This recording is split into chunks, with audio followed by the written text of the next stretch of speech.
Welcome to another episode of the Caroline Glick Show. We've seen just an explosion of anti-Semitism all over the world, really, since October 7th. And the voices calling out this madness are unfortunately much fewer and far between than anybody would have expected. Even people like me who's pretty cynical about these things. But one of the clarion voices, one of the clearest voices of reason and of decency has been my old friend, who I'm pleased and proud to call a friend, Douglas Murray, the bestselling author, British author of The Strange Death of Europe and The War on the West, and also a regular contributor to many, many publications, including the New York Post, and I think the London Telegraph and others. So I'm very lucky. He came to Israel, actually, to see what's going on firsthand and report on it here, and he's done it extraordinarily well. So I feel very lucky, very happy to welcome Douglas Murray to my show. Thank you so much for joining me today, Douglas. It's a real pleasure. I'm glad to be on the Caroline Glick Show. Oh, thanks. And I'm glad that you're here in Israel with us at this time. I really think it's wonderful. And I'll start out this conversation by just saying thank you for standing with us. It's empowering to see a powerful voice like you speaking out and speaking the truth. So thank you. Well, thank you, but it's my honor. It really is. Now, I actually want to start with my intro, which is we're seeing all of these riots, all of these mass hundreds of thousands of people on the streets of London on Saturday, every Saturday, and then last Saturday, which was Remembrance Day for British soldiers of the two world wars. I think some reports said 300,000, some said 500,000, whatever it was, multitudes of Hamas supporters on the streets calling for the annihilation of the Jewish people, attacking Jews on the streets when they're coming out of synagogues, and just unbelievable scenes. And also they're being repeated in New York and in Washington, outside of the White House, on Times Square, all over Brooklyn, California, LA. There was one calling for globalizing the Intifada, and, peace is not what we want liberation, etc. And of course, university campuses all over the Western world. I can go on, and I would, but I won't. Is the West dead? You wrote a book with the Strange Death of Europe, but is it just? How do you look at it? What's your explanation for what we're seeing? There's several explanations. One is, of course, I wrote about in The Strange Death of Europe, the result of mass migration into the European continent. Countries like Germany that didn't have a dearth of anti-Semites suddenly imported millions more. Right. Which doesn't seem to me to have been the greatest decision. But I wrote about that at length. Obviously, and it's not to say all Muslims are anti-Semites, but it seems that an awfully large percent are. Yeah. And or at least carry it somewhere, or at least, care deeply to their bones when the Palestinian-Israeli conflicts happen, and don't seem to notice or care much at all when hundreds of thousands of their co-religionists are killed in Yemen or Syria. So they've brought a form of anti-Semitism with them into Europe. Then there is pretty much only one other form of anti-Semitism which is tolerated in Europe now, and that's the anti-Semitism of the left. There is a rump of anti-Semitism on the far right, and it's different in different countries in Europe, but broadly speaking, we're so alert to that it never comes anywhere near the center of politics, really. Whereas the far left anti-Semitism does. In Britain, we had Jeremy Corbyn, who was the leader of the Labour Party. Thankfully, the Labour Party has shifted a lot since his time in office. Yeah, but that was close. That was close. But I think also his replacement was, what is his name? Keir Starmer. Yeah. Yeah, he actually made some statements I've seen during the past several weeks that were pretty morally questionable. Well, he's been trying to hold his party together. For instance, he was trying to hold his party together not to call for a ceasefire. And he had several prominent members of his party break that attempted unity. So he's obviously under considerable pressure on his left. But yes, there is this sort of anti-Semitism of the left, which obviously is the same type as in America you get on the campuses with the non-Muslim students, which is this sort of stupid version of American history that's been transplanted onto Israel, and it's the language of colonizers and of indigenous peoples and of empire, all of that stuff. Yeah, I mean, it was notable in the L.A., the video that I saw of the L.A. Hamas rally, that they were saying that they wanted to decolonize the United States, and that they essentially want to destroy America as well as Israel. Yes, it's all about decolonization, and they put this version of American social justice theory, such as it is, on top of the Middle East, and that's why, as I was saying, the people who do good work going out and doing vox pop interviews with students, asking them what they know about anything that they're chanting about, it's like they don't know anything. No. I mean, if I'm a student at any Ivy League university, even in America, who could answer the most basic questions about this country. But that also speaks of and that's sort of at one of the foundations of this new left green-red alliance, which is the rejection of reason as a basis for meaning. Well, as I say in the war on the West, reason has been decried as a white European male fetish, like accuracy and turning up on time. And I'm not exaggerating at all. That's in the lists of things that are now regarded as being predominantly dead white male ideas. Well, I mean, I don't know when it started, but I think that the most sort of arresting early exhibition of this was with Pope Benedict XVI, when in 2016 he was giving this speech, I think in Germany, where he was talking about the dialogue between was it a Byzantine Christian? Oh, the 2006 Yes. Regensburg lecture. Right, Regensburg lecture, and he was it was a Byzantine pope, right, and a Muslim leader in the Ottoman Empire, and he said, "You guys reject reason," and then the response of the Islamic world was to show that, in fact, it was true. They completely have no interest in reason. They killed 15 nuns in Somalia. A lot of people died because of that. Yeah, that was a terrible thing, not least for Pope Benedict, who I think really retreated from further pronouncements after that. Yeah. It's a terrible burden, even for a pope to bear. But yes, I mean, if you say somebody or a group of people have a problem with reason and they say, "How dare you," and then go bananas and start killing everyone, that you were right. It could be said to be a justification of the original statement. So Western civilization is based on a lot of concepts, and one of them really is reason. I mean, it's thinking, rationality, and when you see on college campuses a rejection of this completely, and also among politicians who are pushing the idea of diversity, equity, inclusion, and all of the rest of it, that reject the concept of a meritocracy, which means that knowledge means nothing, capabilities mean nothing. All of these seem to they all become secondary at any rate. So what's that? You mean only if you're black and qualified? I'm just saying that qualification becomes a secondary requirement after diversity. You have to have the right politics, and then if you're also qualified, that gives you a leg up. If you're qualified, it's a bonus. What do you think? Well, I mean, all of that stuff is a sort of thought rot that has gone through the systems in the West, and I think it has deep implications in domestic and foreign affairs. It means that reason stops being a justification for things. The evidence can be dismissed. And then you get into that position that Jonathan Swift said centuries ago, the great British satirist, you can't reason somebody out of a position they weren't reasoned into. And we have a lot of people who were not reasoned into positions that they currently hold. And the people you talk about, for instance, at American campuses, the people on the streets of our cities across Europe and the wider West, these people were not reasoned into the position they're in. And so the hope that some of us have that reason could get them out of it might well be a totally forlorn hope. Well, that's the question is,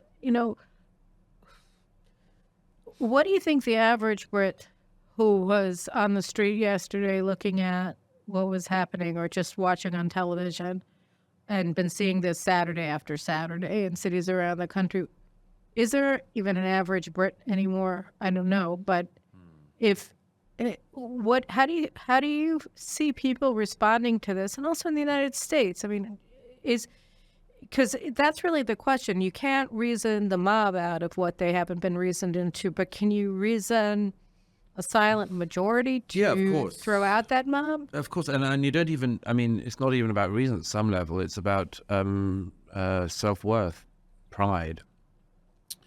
I mean, the people who protested yesterday and the day we're speaking in London, they chose the 11th of November for their protest. Now, the 11th of November is Armistice Day, Remembrance Day in the UK and across the Commonwealth.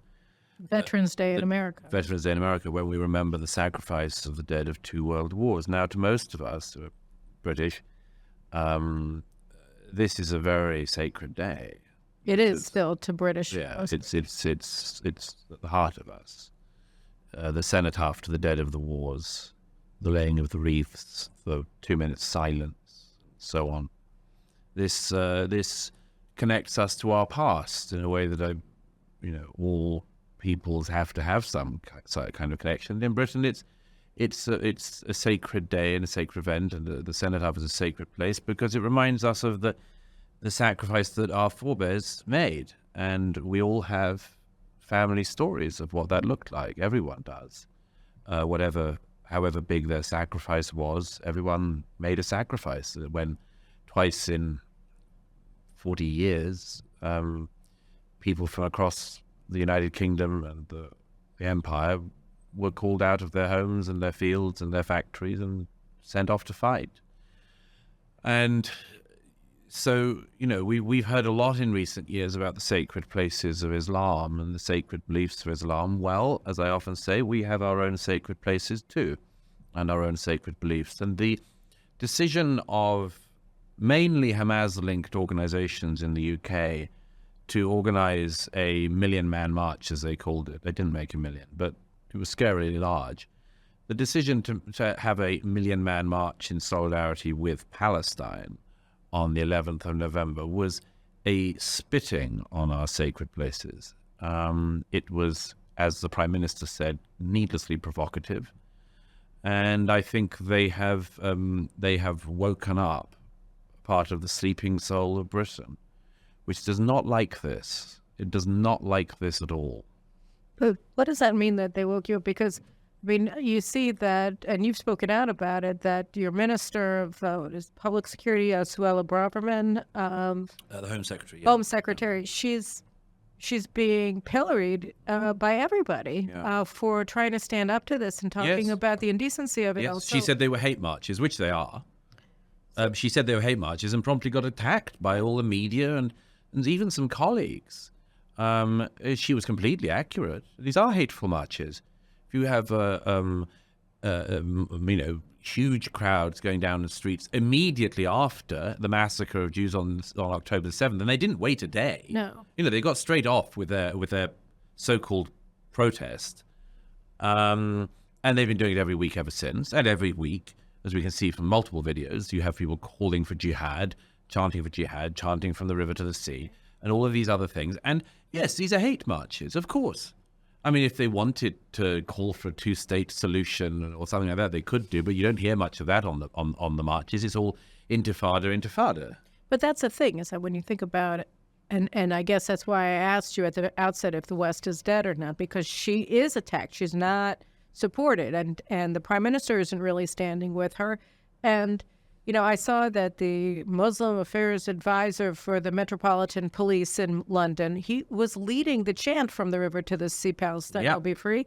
And Sadiq Khan, the mayor of London, used to do pro bono work for terrorists when they were on trial. So, I mean, you have, and then, of course, what is he called? The First Minister of Scotland. You called Humza Yousaf. Humza Yousaf, like you said. I mean, he's acting like he's actually the First Minister of Gaza, not of Scotland, and yet he's in charge. And so they have these constituents that they are either afraid of or they think are the majority, or, I mean, are they? Why is it that Suella Braverman is getting attacked for saying the plain, honest truth? I think there's several reasons. One is simply that anyone who said the truth would be attacked. anyone who called this out would be attacked. By why? Because people have completely lost control of up and down, right and left, right and wrong, reality, fantasy.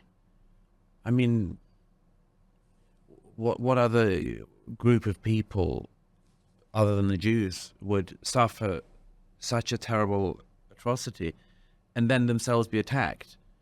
And for that not to be a scandal and a shame of historic proportions.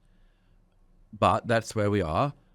Suella Braverman has been completely correct in what she said, and she has been attacked, as anyone will be, because of the number of people who are just people with very malicious intent, not just to Israel, but to Britain. And I think there are some other additional reasons why a very striking, her predecessor as Home Secretary, Priti Patel, also a very distinguished public servant, had a strong line on many of these issues as well, and was also disproportionately attacked by the media and elsewhere.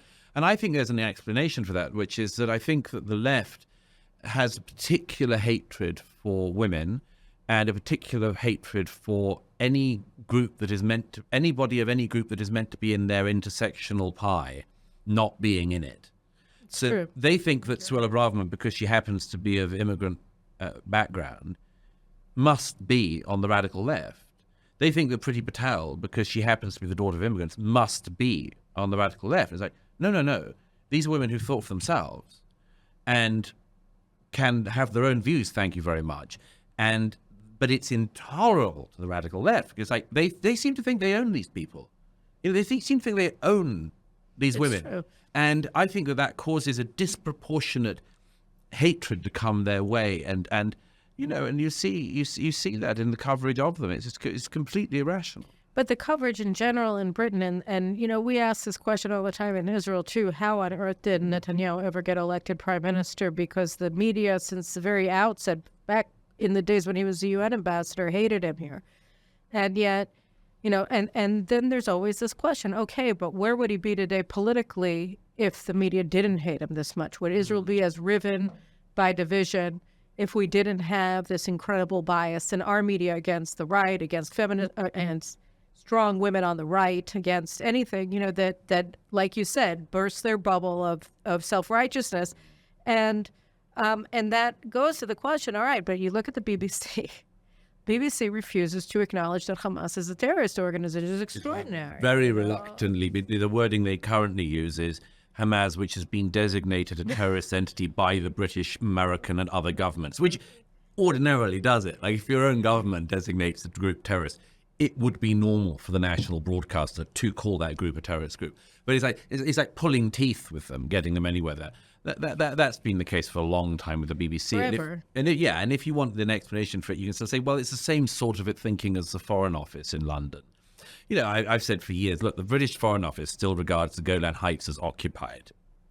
Well, unfortunately, the White House is trying to figure out a way to get it back to being called occupied. Yes, I would say it wouldn't be wonderful to see who the Israelis should hand the Golan back to. Because, it's true that Bashar al-Assad has not had a large enough killing field in the last 12 years. Maybe he could just extend his work there if the Israelis were forced to hand the Golan to Damascus. But, my point is simply this is facetious thinking on their part. And they stick with it doggedly, even when it is provably wrong. And that is part of the Foreign Office in the UK, and a significant part of the same thinking goes through the BBC and other media. So, I guess the question we haven't gotten an answer to yet, maybe we won't, is when the average Brit watches BBC or any of these other medias that are pushing a line that Hamas isn't really a terrorist organization. Like everybody says it, but you know what we mean, nod, wink, wink, when we don't call it that ourselves. And Israel is committing genocide in Gaza and all of this other nonsense, and pretending that the protesters calling for the annihilation of Jews all over are peaceful protesters, whereas people who oppose them are arrested. And I don't know what that means about the future. I think it means it's going to be very difficult. I think everyone should gird themselves for a very difficult period. I mentioned earlier about the sort of the I don't need to tell you already, certainly no Israelis watching, that I mean, the sympathy lasted for what, a few hours, maybe? Maybe. Maybe. But I mean, already on October 8th, Joe Biden was saying, you have to keep faith with international law because, Right. Israel. Right. I mean, that tells us something. And as for all of the really very, very sick people marching and talking against Israel in the period since October 7th, these people, I think, the same ones who sort of march for Hamas and so on, they find what Hamas did an encumbrance where they don't celebrate it. They find it an encumbrance. And they're trying to deny it. And many are trying to deny it or downplay it or say, no, it wasn't that number of babies beheaded. X number of babies were beheaded, but these ones maybe were beheaded afterwards, or maybe we weren't entirely beheaded. And you get this, and to even be in this terrain is to be in the terrain of moral sickness. But I think that some will look away, as far as I can tell. They don't want to stare at the horrors of what Hamas did in that brigade-sized attack on Israel. But they think they're in that very dangerous realm of, you can't make an omelette without breaking eggs. And they'd rather not see the messiness of the process, but, And I'm always reminded of one, inevitably, like all journalists, one of my heroes, George Orwell, who once speaking to a Stalinist in the 1940s had a conversation in which Stalinists ended up accepting that, yes, okay, maybe the show trials, okay, maybe the Gulag, okay, maybe the... Okay, and eventually comes out... But what's your point? Yeah, eventually comes out with a line, you can't make an omelette without breaking eggs. And George Orwell said to him, oh yeah, where's your omelette? Yeah, very nice, very nice. And I'd ask that of these people. What does your omelette really look like? You've turned away from all of the breaking of heads and the smashed skulls and the torn bodies. You've turned away from all of that. What's the goal you've got? What's this glorious dream you have? And I'm afraid that for many of those people, it is the annihilation of the one Jewish state. No, I'm pretty sure you're right. And that really, it brings me to the sort of the other question about this specific thing, which is, we've been hearing for decades, and very smart people have been saying for decades, that Israel is a canary in the mine shaft, or that Israel is a litmus test for humanity. And so I'm just wondering, okay, so what is the canary that's being attacked in the mine shaft telling humanity? What are we saying? Just look out, or what is a litmus test for?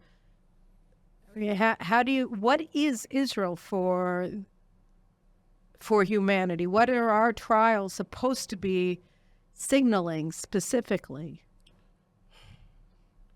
Well, I mean, the stakes are so high here, aren't they? I mean, I don't need to tell you they are the highest stakes imaginable. I say, I said a few times since the attacks of last month that I sometimes wonder, in some parallel universe, if the state of Israel was not strong, and if its people were not strong, and if its young men and women didn't amazingly go and put themselves and their lives on the line at an age when their cohorts and contemporaries in America and elsewhere in the West are still playing around, smoking joints and reading a bit of Foucault. I mean, if Israel wasn't strong and the people who dislike or critique this state had their way, what would be the result? Annihilation.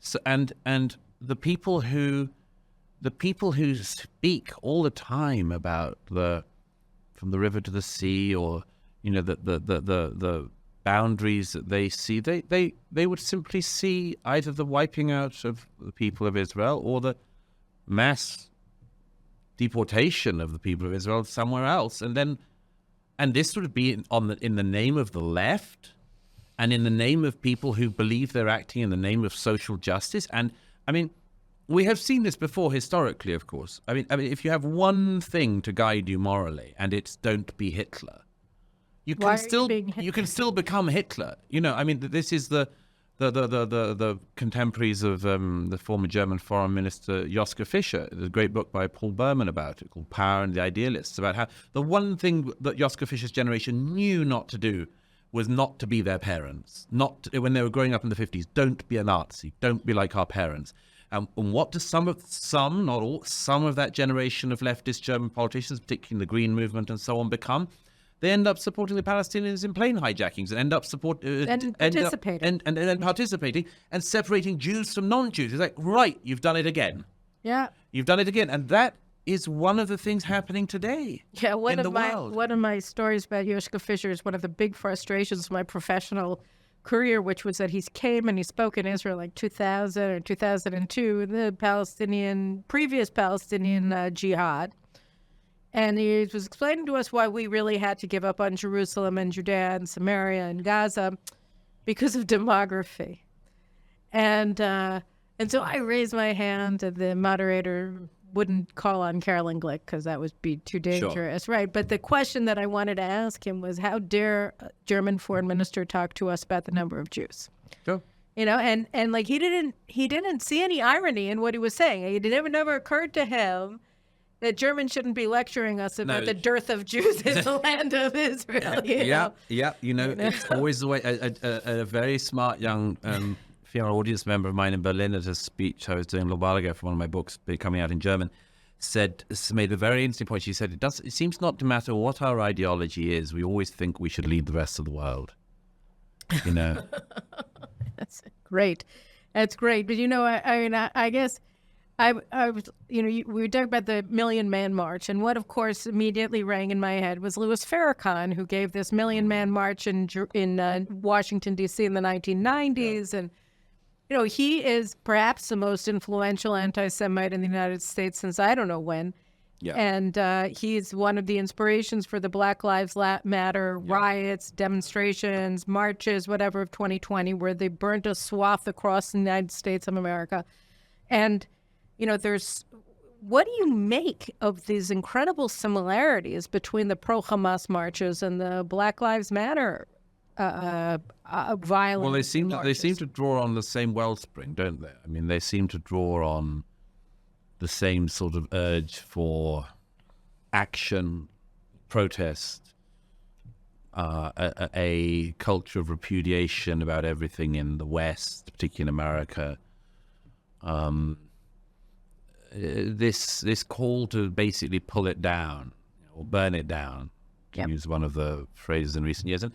And this is something we've heard before. In fact, you could argue we've heard it across our histories in a way, certainly from the late 18th century onwards, that you always have this movement that believes that we've gone wrong and we need to reset, and the reset might include burning everything down.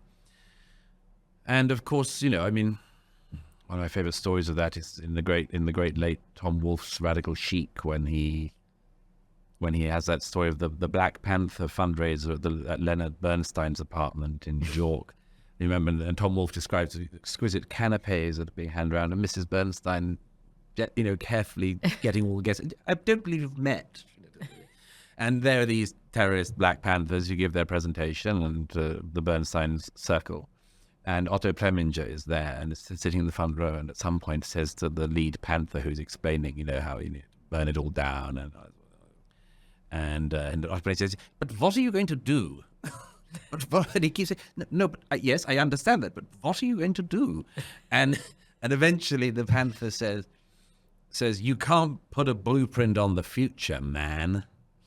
Oh. And Leonard Bernstein rather wonderfully says, you mean you're just going to wing it?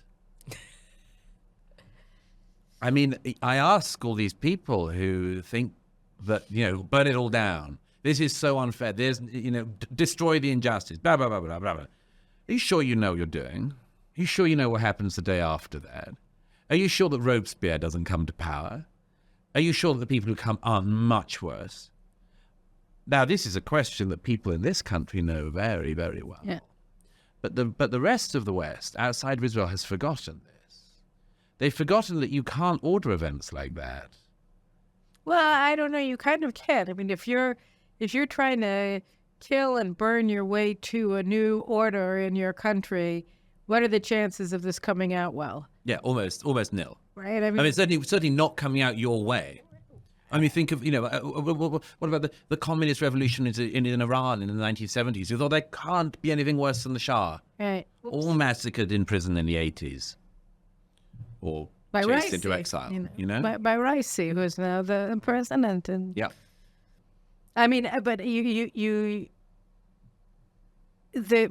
hatred for Jews, it just sort of resonates throughout. And you look at the American Jewish community, and they had all of these organizations taking out this full-page ad on behalf of Black Lives Matter in 2019, 2020, talking about how they were so proud to be marching with Black Lives Matter, while Black Lives Matter people were burning Jewish synagogues in Peoria, burning Jewish businesses in Los Angeles, and threatening Jewish synagogues and Jewish schools throughout. And yet it's this idea that, well, we love Black rights. We want to help these people. We are against racism. Therefore, we stand with Black Lives Matter. But Black Lives Matter turns around, like the Black Panthers before them, and Stokely Carmichael and all of them, and they are annihilationists, Jew haters. And so it's like there's something very amazing about the way that these groups are united in this passionate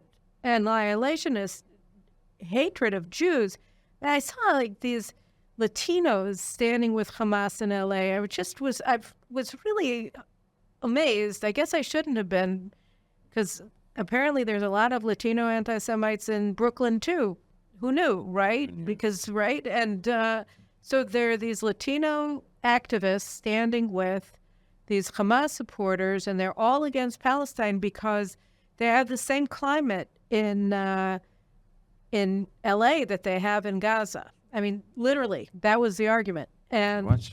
yeah. It was. Is that can you call that an argument? I don't know. Anyways, so that was. You called a burp. That's a good one. I like that. Yeah, what's a burp? A belch. Yeah. Belch, a brain belch. So that's the level of hatred, and it's also the level of intellectual capabilities that is being demonstrated here. But when you look at this complex of just disparate groups that all are united in this concept, I mean, what comment? Give me an idea.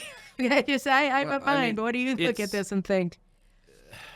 I mean, where to start? A lot of Jews and others may be in the process of waking up very slowly about the reality you've just described. I mean, that kind of, hang on, we were there for you, how come you're not there for us? That's a hard lesson. That's a sharp learning curve. And there's something difficult in that in particular, because I recognize that sort of Jewish liberal instinct very often comes, not always, but very often comes from a good place. We say, we want to support the underdog. We know what it's like to be the underdog. We identify these people as an underdog, therefore we'll stand up with them. But what I would observe is that in America in particular, much of this soggy thinking is the result of, and I say this very carefully as a non-Jew, but it seems to me there's a transmogrification of Judaism into social action that we know in the sort of, what's the name in Hebrew? Tikkun Olam. Yeah, Tikkun Olam. Which is not even a Jewish concept, but it is a socialist Jewish concept. If you meet somebody who says, I'm Jewish, but I already, but Tikkun Olam, that's what it's all about. You can guarantee those two things follow one after the other. I don't know much about my Judaism, but this is what Judaism is meant to be. Judaism is communism. That's what is. And I think that's been very dangerous. But what about the other side? What about the side that have all just come together with this idea that the way to all be victims together is to all hate Jewish people at the same time? I mean, to me, like that's not it's extraordinary, because on the face of it, it doesn't seem like that would have been an instinctive move by all of them, and yet here we are. Well, I mean, as we all know, the depths of anti-Semitism are as deep as can be, and it shape-shifts and adapts. Do you think it's because of the absence of reason from anti-Semitism? Yeah, and an absence of other groundings. I mean, I think, I take very seriously those pages I've quoted a lot in recent years, but the pages at the center of Vasily Grossman's Life and Fate, where he takes time out at the middle of the 20th century between Stalingrad and Treblinka to spend 3 or 4 pages maybe in his masterpiece writing about the nature of anti-Semitism. And there's that great line in it. It says almost everything anyone needs to know. Just go to the middle of Life and Fate, about 400 pages in. And he says, it's the I think anti-Semitism, he says it can be met in the Academy of Sciences or in the playground. It can be met in the games children play, and he ends up with that very, very important insight that it is as he says, it is the mirror. Tell me what you accuse the Jews of, and I'll tell you what you're guilty of. Right. Now, Western Europeans in particular accuse the Jews of having a state, because Western Europeans aren't very good at having a state or holding on to their own borders and many other things at the moment. So they dislike the Jews for having borders and having a state. Many other countries have no sense of pride, or very little sense of pride, or has been beaten out of them. And so when they look at Israel, they don't like that. But it's them that's lacking. It's their fault, not the fault of the Jewish state. I think this is a very, very important insight of Grossman's, and I wish it were better known. But if I make one other observation about this, there are people who say, look, the October massacre was so terrible, and and so many Jews have been so shocked by this. Maybe they're waking up. My friend Konstantin Kisin wrote a widely passed around piece called "The Day the Delusions Died."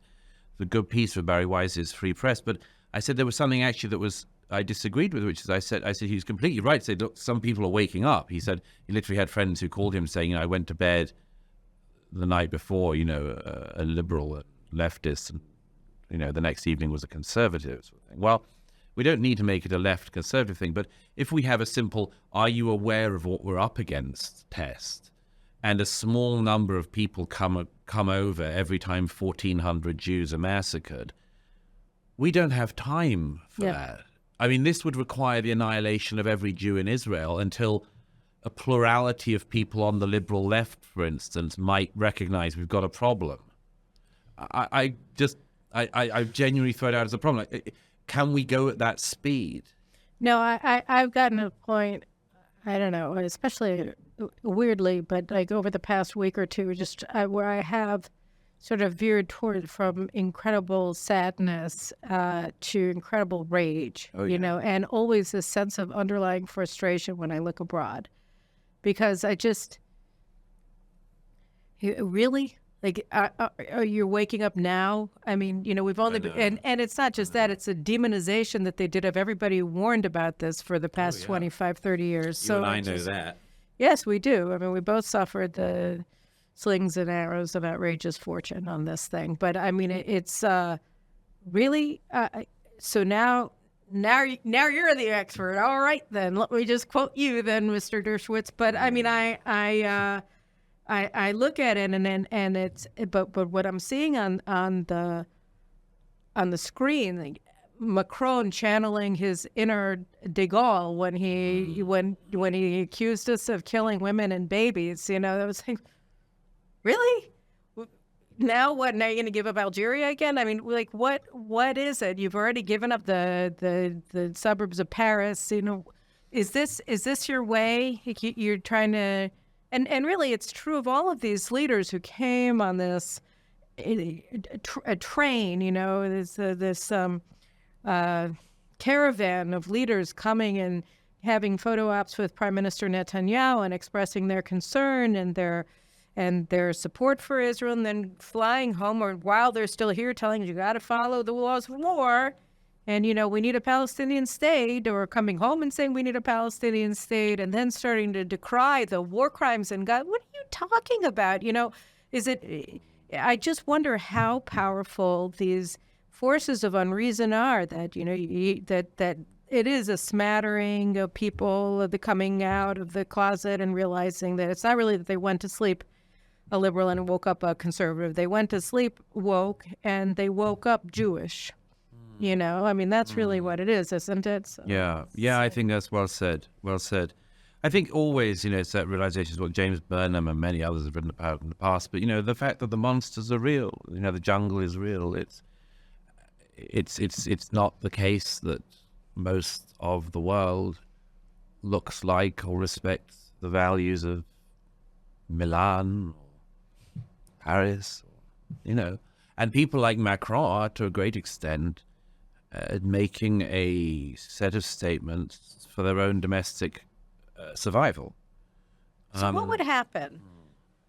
Let's just do a thought experiment. If Emmanuel Macron came home and said, gee, what I just saw in Israel is terrifying. And I see it happening here too. You know, our police can't go into a lot of different places in our cities. We had priests being beheaded in churches. You know, we've had so much terrorism here, and it's all coming from Islamic jihadists. We're done. You know, if you even remotely support jihad, we're gonna throw you out. Well, of course. What would happen? How long would it take for him to be killed? I mean, what would happen? I mean, that's what I would do, because I think that's what you have to do. I think that you can't tolerate this. You can't tolerate terrorism, and this is what, unfortunately, France has suffered so much in recent years. And I admire the French Republic hugely. I admire its grit, its ability to get through things that I think many other societies would not. I mean, the assassination of everyone from your most prominent secularists at Charlie Hebdo to a priest saying mass at the altar in Rouen is a pretty comprehensive cross-section of society to take out just right there. And the Bastille Day the Bastille Day, the Bataclan, the Stadium, everybody, everywhere. But it's the same thing. I see in London the other day these horrible people standing on the London Underground chanting for Intifada, and I look and I think, we've had a taste of Intifada. Exactly, trains like this were blown up in 2005 by suicide bombers. We had Intifada. So what would happen? We had Intifada when this horrible young man of Libyan descent at the age of 22 goes into the Ariana Grande concert at Manchester Arena in 2017 and blows up 23 young women for going to a pop concert. We've had a taste of this. We don't want any more of that. I beg European leaders to recognize that at some point they have to say that.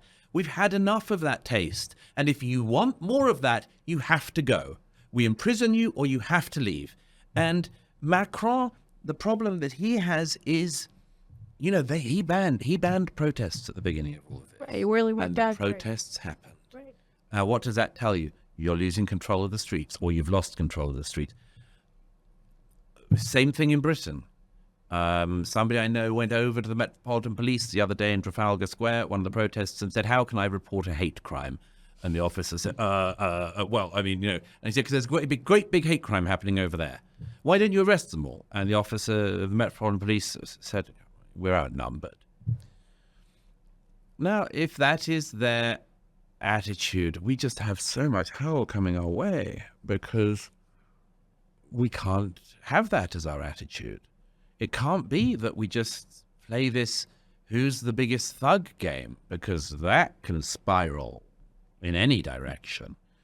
But you know, you and I have written about this for years, other people have, and, you know, you see things happen and you think maybe this will shift opinion, and, you know, you discover that we're wildly able to absorb utter atrocities on a regular basis and memory hold them. You know, it's 18 months since a British MP was massacred in his constituency office in Britain by an Islamist, and this was one.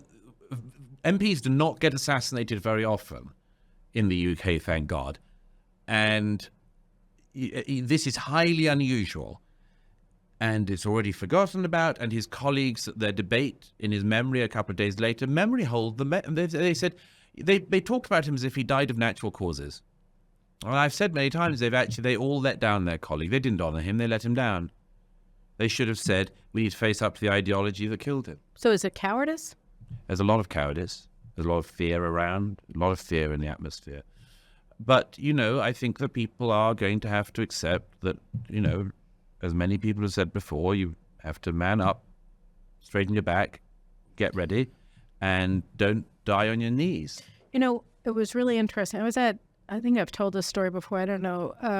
After 9/11, I was on one of the first flights out to the States, and I made my way to Washington, and I was sitting with an old friend at a bar. And it was just like a week or so after 9/11. We're in an Irish pub. And all of these men are talking, and they're saying, one of them, they start talking about how the Israelis got it right, and I wanted to say something. My friend said to me, "Shh, be quiet." And I said, "Why? Look, they're pro-Israel. Look, they're standing with it." And he said, "Shh." So I waited. And then the leader said, "Oh, but those Jews." And then he started in and attacking Israel. And I don't even remember what it was that he said, but it was just this raging anti-Semitic thing. And then everybody who had stood up and said, Israel has it right, just said, "Oh, okay." And I said, "Whoa, good thing I listened to you."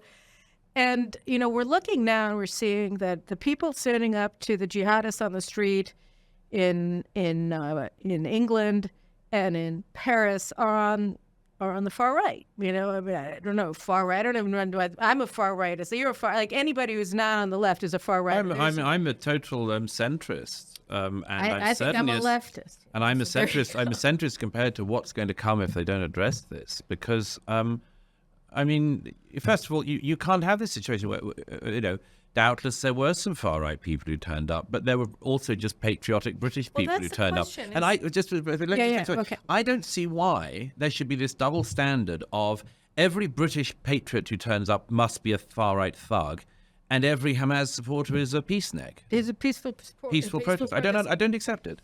Well, you shouldn't, because it's a lie. But the thing is that I'm wondering, I saw this BBC report that said that there's going to be a pro-Israel demonstration in Paris, I don't know, next Sunday, sometime soon.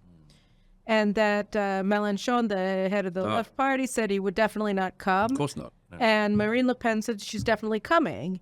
But they don't want Le Pen. I don't know who they is, and I don't know what one. They won't want Le Pen. Well, she wants to come. Anyway, of course. It's a classic European dilemma. Right. So here's the question that I wanted to ask you.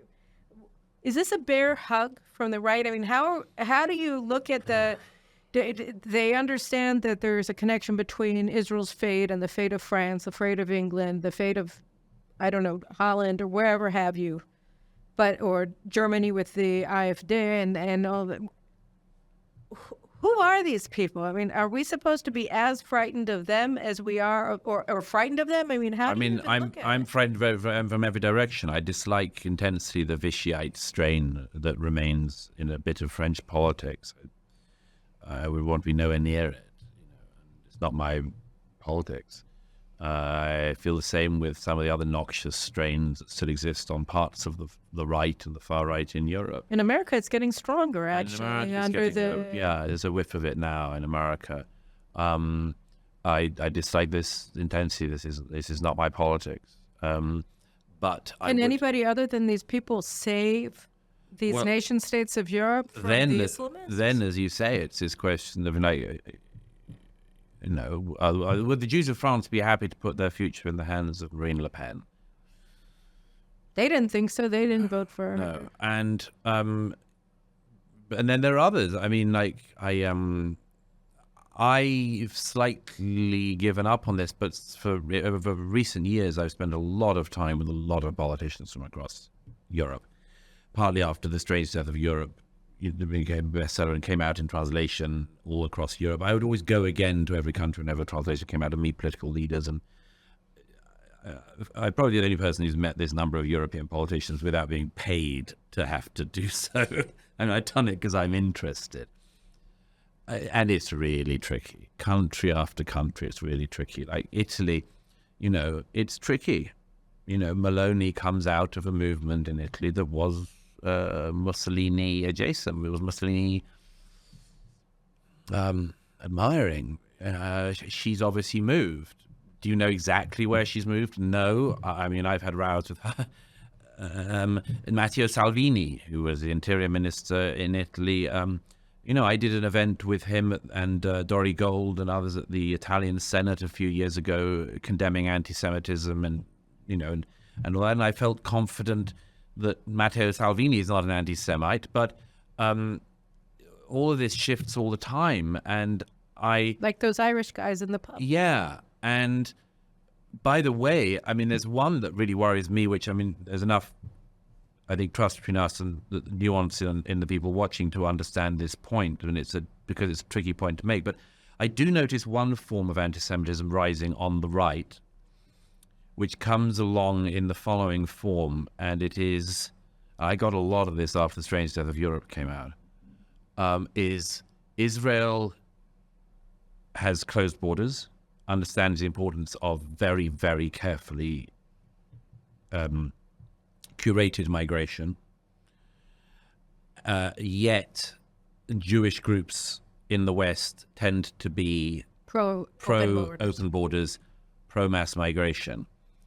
And I find this a genuinely terrifying crossroads, because that I mean, you know, you hear it all the time in America. Yeah, it's bad. It's almost certain that any Jewish group in America, in order to keep its liberal credentials, will be talking about the importance of open borders, or, you know, in bringing in the dispossessed of the world. And it only needs somebody to say that doesn't seem to be what Israel's doing, to grow a form of noxious new anti-Semitism on the right. And I fear that coming. And I have said that to people, and I don't see many people listening, but I'll keep saying it anyway.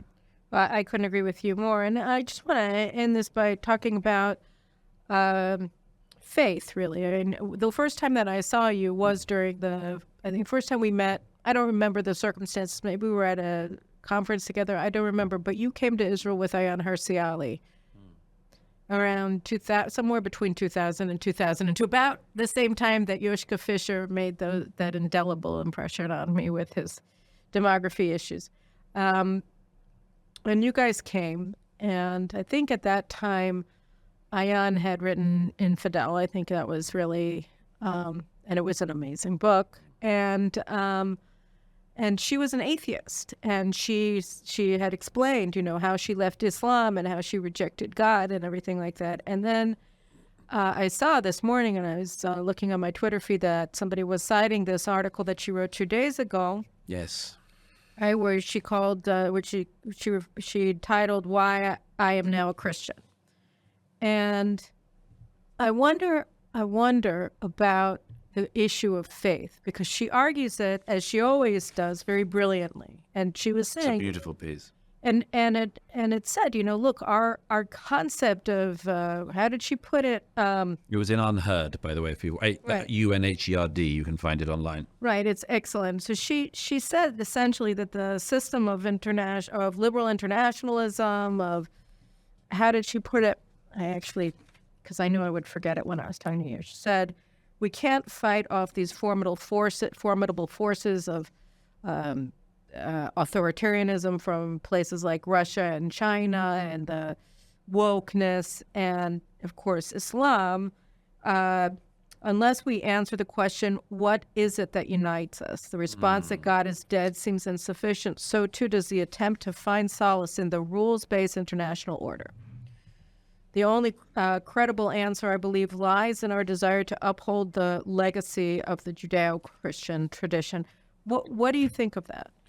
You think that the liberal rules-based order has just flunked its test? My view is that, again, I did some of this in The Strange Death of Europe, but it bears repeating, that modern European man has been carefully sawing off the branch of the tree he's sitting on. And there's only a certain amount of time you can remain in the air. I mean, like there's a cartoon, Wile E. Coyote, when he goes over the cliff, his feet spin for a bit. Right? Yeah. Well, maybe we'll come back up. But I don't know. I do think and Habermas's work, which actually I was put onto by Jonathan Sachs, made a huge impression on me when I first read it.